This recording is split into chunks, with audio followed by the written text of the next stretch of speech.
Hello dear students, today we are going to learn chapter number 11, the United Nations, जिन्हें हम UN के नाम से भी जानते हैं।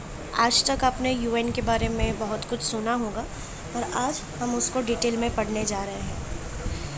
UN क्या है, यानी कि यूनाइटेड नेशंस क्या है, क्यों उसको एस्टेब्लिश करने की ज़रूरत पड़ी, वो हम समझे उसके पहले एक छोटा सा एग्जाम्पल आपको दे रही हूँ मैं। आपके घर में रह रहे हो आपके सिबलिंग्स के साथ, यानी कि छोटे भाई बहन के साथ। घर में 3-4 बच्चे हों, मम्मी डैडी हो, अंकल आंटी हो, सही बात है, ग्रैंड पेरेंट्स हो। तो कभी अगर आप में और आपके भाई बहन में झगड़ा हुआ तो वो झगड़ा सॉल्व करवाने के लिए कोई तो चाहिए ना। आप किसके पास जाते हो? या तो मम्मी पापा के पास जाते हो या तो ग्रैंड पेरेंट के पास जाते हो। तो यही एग्जाम्पल हम अपने यूनाइटेड नेशन को समझने के लिए ले सकते हैं कि वर्ल्ड में ये जो कंट्रीज़ हैं वो अगर छोटे भाई बहन हम समझ लें तो अगर उनके बीच में कुछ डिस्प्यूट होता है तो उसको सॉल्व करने के लिए ग्रैंड पेरेंट या ग्रैंड पेरेंट वो यूनाइटेड नेशंस हैं। तो आई थिंक अब आपको यूनाइटेड नेशन का कॉन्सेप्ट पता चला होगा कि जो कंट्रीज़ हैं उनके बीच में जो आपसी मनमुटाव या दुश्मनी या कुछ भी फैक्टर हो उसको कम करने के लिए यूनाइटेड नेशन वर्कआउट करता है। Let us see in detail. Massive destruction was caused in the most of the countries during the World War I. People of the world wanted peace. Historical experience proved that it was essential to establish an international organization to safeguard the peace in the world, unlike different countries, and promote international correspondence. World war first के बाद दुनिया की बहुत सारी countries में अफरा तफरी much गई थी। लोग अब वॉर से कंटाल चुके थे, सबको शांति चाहिए थी। इसलिए एक ऐसे ऑर्गेनाइजेशन की ज़रूरत थी जो दुनिया में शांति फैलाए या शांति को मेंटेन करे। The idea of an international organization was presented by Woodrow Wilson, the President of USA. As a result, the League of Nations was established in 1920 with an objective of maintaining peace and correspondence at an international level. सबसे पहले ये United nation का thought देने वाले इंसान थे Woodrow Wilson, जो USA के प्रेसिडेंट थे। उन्होंने सबसे पहले ये यूएन का प्रपोज़ल रखा कि एक इंटरनेशनल ऑर्गेनाइजेशन होना चाहिए जो पीस और कॉरस्पॉन्डेंस के लिए, कोऑपरेशन के लिए काम करे। और सबसे पहले 1920 में लीग ऑफ नेशन की स्थापना हुई। This was the first effort to establish any such international institution.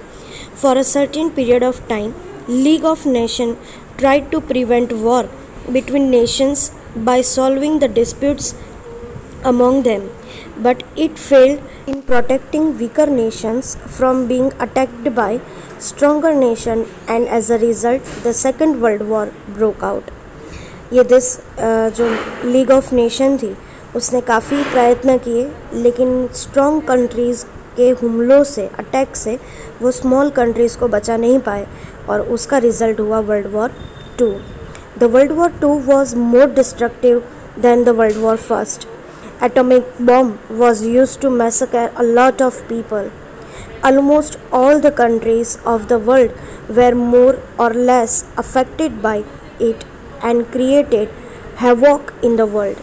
जो वर्ल्ड वॉर II था वो वर्ल्ड वॉर फर्स्ट से भी बहुत ख़तरनाक और डिस्ट्रक्टिव यानी विनाशकारी था। हर छोटी मोटी कंट्री उससे कहीं ना कहीं अफेक्ट हुई ही थी, क्योंकि उसमें एटॉमिक बॉम्ब का भी यूज़ हुआ था और पूरे विश्व में भय का, खौफ का एटमॉस्फेयर बन गया था।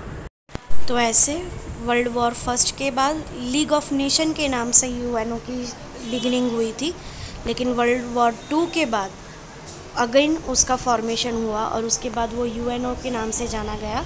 आइए देखते हैं डिटेल में उसके बारे में। Formation of United Nations Organisation. Diplomats across the world were determined to free the world from the imminent danger of war and world wars.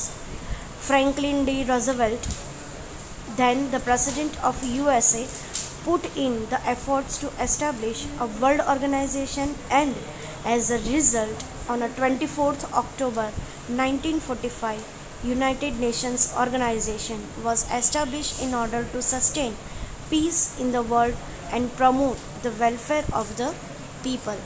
World war 2 के बाद अगेन यूएसए के जो प्रेसिडेंट थे रूजवेल्ट, उन्होंने अगेन आगे आए और अपने एफर्ट्स डाले यूएनओ की स्थापना, जो उसका पूरा नाम है यूनाइटेड नेशंस ऑर्गेनाइजेशन, और उसकी स्थापना हुई 24 अक्टूबर 1945 को, जिसका मेन मोटिव क्या था, लोगों में से, कंट्रीज़ में से भय का जो वातावरण है उसको दूर करें और शांति मेंटेन करें. It was called UNO in short, and now it is recognized as United Nations. The UN started with 51 nations and its member, and today the number has grown to 193. ये जो 193 कंट्रीज़ हैं, अब एक बार UN में connected होने के बाद आपस में झगड़ा नहीं कर सकते. इस 193 कंट्रीज़ में से किसी को भी आपस में कुछ भी प्रॉब्लम हो तो उसको डायरेक्ट वॉर करने का अलाउ नहीं है, डायरेक्ट डिस्प्यूट करने का अलाउ नहीं है, लेकिन पहले अपने प्रॉब्लम्स यूनाइटेड नेशन में रखने पड़ते हैं और वो यूनाइटेड नेशन उन प्रॉब्लम को सॉल्व करने का ट्राई करता है. Now let us discuss the objectives of the UN. The objectives of the United Nations as mentioned in its charter यानी कॉन्स्टिट्यूशन, वो मेन ऑब्जेक्टिव्स क्या है? First, to maintain international peace and safety. सबसे पहला काम कि मेंबर्स कंट्री जो है उनके बीच में पीस और सेफ्टी की फीलिंग को वो प्रमोट करें. To promote the feeling of friendship among the member nation. जितने भी मेंबर है, जैसे कि हमने देखा 193 कंट्रीज़ मेंबर है, तो उन सब के बीच में फ्रेंडशिप की भावना को डेवलप करें. To solve economic, social, cultural and humanity related problems at international level. कोई भी प्रॉब्लम हो मेंबर्स कंट्री के बीच में, वो सोशल हो, इकोनॉमिकल हो, कल्चरल हो, कुछ भी हो, तो पहले उसको सॉल्व करने का प्रयास करें. To seek cooperation to create a feeling of respect for human rights and the fundamental rights of the freedom. Her member country एक दूसरे के साथ कोऑपरेट करके रहे और एक दूसरे के राइट्स और ड्यूटीज़ को अच्छे से समझे, ये संभालना भी काम यूनाइटेड नेशन का है. These objectives are realized by the 6 organs of the United Nation. Let's know about each in short. ये यूनाइटेड नेशन ने अपने खुद के काम को 6 ऑर्गन्स में डिस्ट्रीब्यूट कर दिया है. एक के बाद एक हम देखते हैं. ये देखते हैं organs of United Nations. 6 important organ हैं उसके.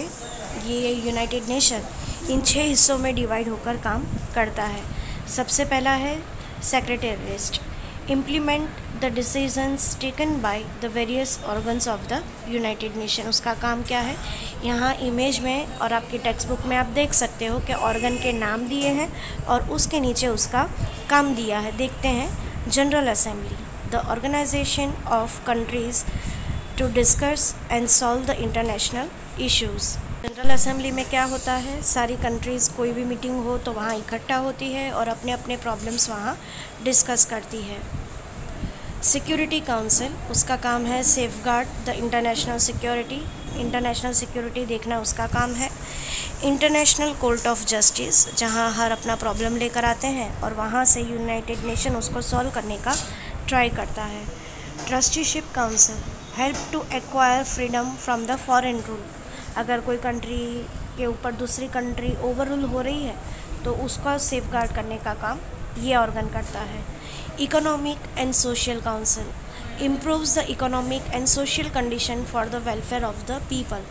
जितनी भी मेंबर कंट्रीज़ हैं उस कंट्री की इकोनॉमिकल कंडीशन या सोशल कंडीशन को इम्प्रूव करने के लिए अलग अलग रास्ते सोचने का काम ये ऑर्गन करता है.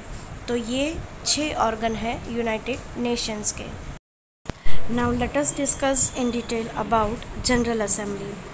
The General Assembly is the biggest organ of the United Nations, which can also be called a world parliament. The representatives of the member nations attend it. Every member nation can send at least 5 representatives or delegates to it, but At the time of voting, one nation can cast only one vote. ये United nation का सबसे बड़ा हिस्सा, बस सबसे बड़ा organ है general assembly, और जिसे वर्ल्ड पार्लियामेंट भी बोला जाता है। ये आपका एमसीक्यू में आ सकता है या फिलिंग द ब्लैंक्स में भी आ सकता है। हर मेंबर कंट्री को मीटिंग के दौरान अपने कंट्रीज़ में से 4-5 मैक्सिमम 5 रिप्रेजेंटेटिव वो भेज सकते हैं। लेकिन हाँ, अगर कोई इशू पर डिसीज़न लेना हो और वोटिंग सिस्टम हो, तब एक देश का सिर्फ एक वोट काउंट किया जाता है, नहीं कि जितने मेंबर हो उतने। जैसे इंडिया के 5 रिप्रेजेंटेटिव हो तो पाँचों के वोट नहीं काउंट किए जाते, सिर्फ इंडिया का क्या वोट है, एक ही इंडिया का वोट काउंट होता है। The general meeting is held once in a year. Its member elect the president and the vice president of the meeting every year. Mrs. Vijayalakshmi Pandit was elected as the president of the general meeting in the year 1953-4. The assembly presented the Universal Declaration of Human Rights on 10th December 1948. It is an important day, and हमारे India के जो विजयालक्ष्मी पंडित थे वो एक साल यानी कि 15/3/54 में वहाँ जनरल असेंबली के प्रेसिडेंट रह चुके हैं। ये जो इलेक्शन है वो हर साल होता है, जहाँ इलेक्शन में प्रेसिडेंट और वाइस प्रेसिडेंट को सिलेक्ट किया जाता है through voting system. The general assembly can discuss and suggest solution or give advice to any issue in the world within the limits prescribed in the Charter of the United Nations. ये general Assembly में क्या होता है कि अलग अलग countries में जो प्रॉब्लम होता है उस पर डिस्कशन होता है, उसको सॉल्व कैसे करें वो एक दूसरे को कंट्रीज़ को हम सजेशन देते हैं, लेकिन ये सजेशन एक चार्टर यानी कि कॉन्स्टिट्यूशन के अकॉर्डिंग देना पड़ता है, उसकी लिमिट में रहकर देना पड़ता है। The General Assembly immediately draws the attention of the Security Council towards any situation which can put the peace and security of the world in danger. General assembly फ़ौरन ऐसी कंट्रीज़ के अगेंस्ट कार्यवाही करना सिक्योरिटी काउंसिल को बोलता है जो country piece के खिलाफ हो या सेफ्टी के इश्यूज़ में हर्डल बन रहा हो। One more thing that we need to discuss is the authority to grant membership to a nation lies with the General Assembly. Only General Assembly can decide which countries can be a member of United Nations. So this is what about the General Assembly.